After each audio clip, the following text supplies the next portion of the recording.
కొన్ని సోషల్ మీడియాలో మాట్లాడేటప్పుడు తెలుగుదేశం ఎన్డీఏ కూటమి సభ్యులలోనే 94% మీద కేసులు ఉన్నాయనని సాక్షి పేపర్ ఏదో రాశాడు అధ్యక్ష.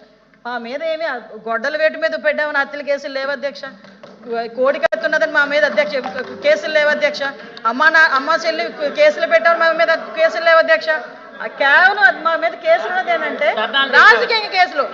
నువ్వు ఇసుక మాఫియా చేస్తున్నామని మేము రోడ్డు ఎక్కితే కేసులు పెట్టారు, లేదు మైనింగ్ మీద కేసులు పెడితే కేసులు పెట్టారు.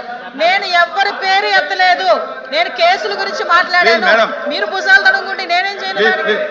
భుజాలు తడుముకుంటే నేనేం చేయాలి?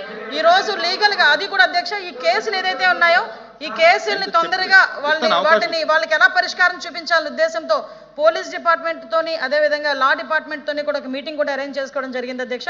దీని మీద యాజ్ ఎల్ యాజ్ పాసిబుల్ ఒక మంచి న్యూస్ రావాలని నేను కూడా మనస్ఫూర్తిగా కోరుకుంటున్నా.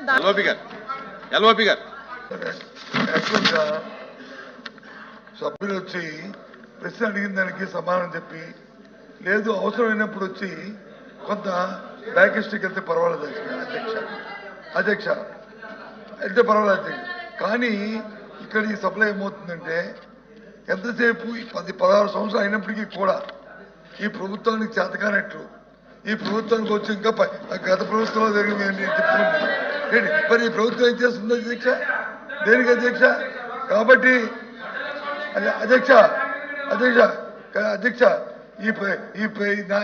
ఈ మొదలు చెప్తున్న సమాధానాలు ఇవి ప్రజాహితంగా లేకుండా ఊరికి రాజకీయ అద్భుతంలో రాజకీయ కోణంలోనే వాళ్ళు సమాధానం చెప్తున్న నేపథ్యంలో, ఇది సాంప్రదాయం కాదనే నేపథ్యంలో పూర్తిగా కూడా దీని మీద మా నిరసన తెలియజేస్తూ మేము